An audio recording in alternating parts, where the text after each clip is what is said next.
বন্ধুরা, কাঁঠালের বিচি দিয়ে পাবদা মাছ দিয়ে একবার শুধু এরকম বানিয়ে খেয়ে দেখো, দারুণ লাগে খেতে, তাও আবার খুব অল্প মশলায়, গোটা মশলায়। পুরো ভিডিওটি দেখো।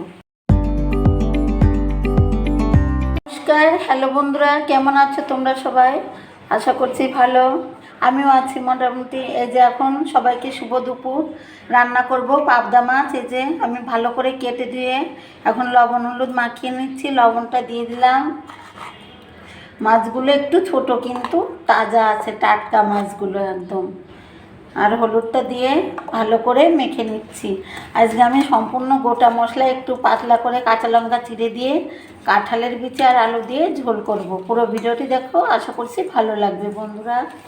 আর যেসব বন্ধুরা আমার চ্যানেলে এখনও পর্যন্ত নতুন, তারা যদি ইউটিউব থেকে দেখো প্লিজ অবশ্যই সাবস্ক্রাইব করে দেবে। আর ফেসবুক পেজ থেকে দেখলে পরে অবশ্যই ফলো করে দেবে।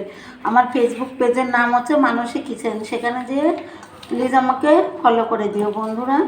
এই যে লবণ হলুদটা মেখে নিলাম, এবার আমি রান্নাটা করে নেব। মাছগুলো এখন ভেজে নেব। কড়াই বসিয়ে দিয়ে তেলও গরম হয়ে গেছে, মাছগুলো এখন ভেজে নেব।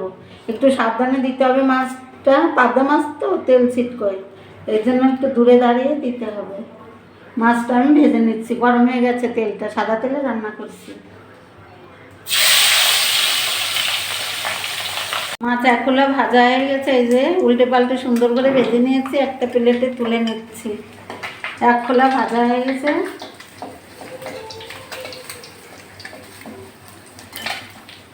খোলা দিয়ে দিচ্ছি। আমি একই রকম করে সমস্ত মাছগুলো ভেজে তুলে নেবো, তারপরে আবার ফিরে আসছি। সমস্ত ভেজে নিয়েছি। এই যে এখন আমি রান্না করব মাছটা। আমি কোনো বাটা মশলা দেবো না, গোটা মশলায় রান্না করব। মাছ ভাজা তেলের ভিতর আমি এই যে একটু সাদা জিরে ফোড়ন দিচ্ছি, আর দেবো সামান্য একটু কালো জিরে।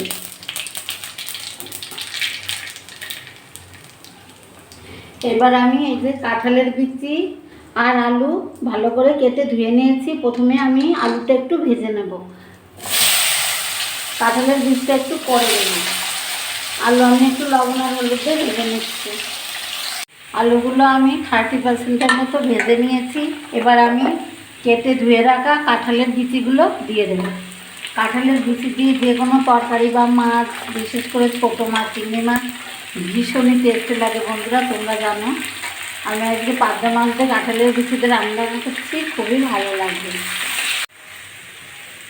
আমি কাঁচা লঙ্কা ভালো করে রেখেছিলাম, দিয়ে দিচ্ছি। তোমরা যেমন ঝাল খাবে সেই অনুযায়ী দিতে পারো। আমি কাঁঠালের বিচি আলু সুন্দরভাবে ভেজে নিয়েছি। আমি ডাস্ট করে রেখেছিলাম। এই যে একটু আদার গুঁড়ো দিয়ে দিচ্ছি। তোমরা চাইলে এমনি আদা খেতে করেও দিতে পারো, আমার কাছে গুঁড়োটা ছিল দিয়ে দিলাম। আদার গুঁড়ো দিলে একটু টেস্টি হবে খেতে। এখন আমি ঝোল দেবো, কিন্তু তার আগে লবণ হলুদটা দিয়ে নেবো ঝোলের।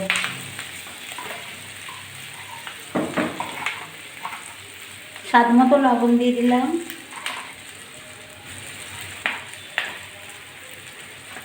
আর আন্দাজ মতো হলুদ।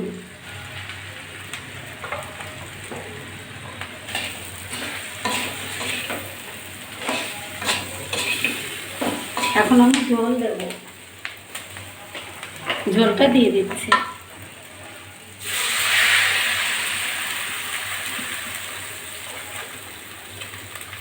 ঝোলটা আমি ভালো করে, ঝোলটা ফুটে গেলে তারপরে আমি ভেজে রাখা মাছগুলো দেবো।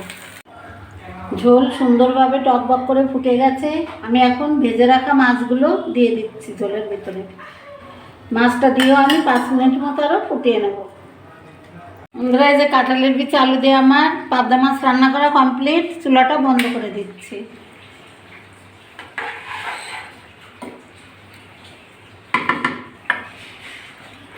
আমি এখন একটা প্লেটে আর গামলিতে তুলে নিচ্ছি। তো বন্ধুরা, এই যে পাবদা মাছের রেসিপিটা কেমন লেগেছে, কাঁঠালের বিচি দিয়ে রান্না করছি আর একদম গোটা মশলা, তোমরা তো দেখতেই পেলে। প্লিজ তোমরা বাড়িতে একবার এরকম বানিয়ে খেয়ে দেখো।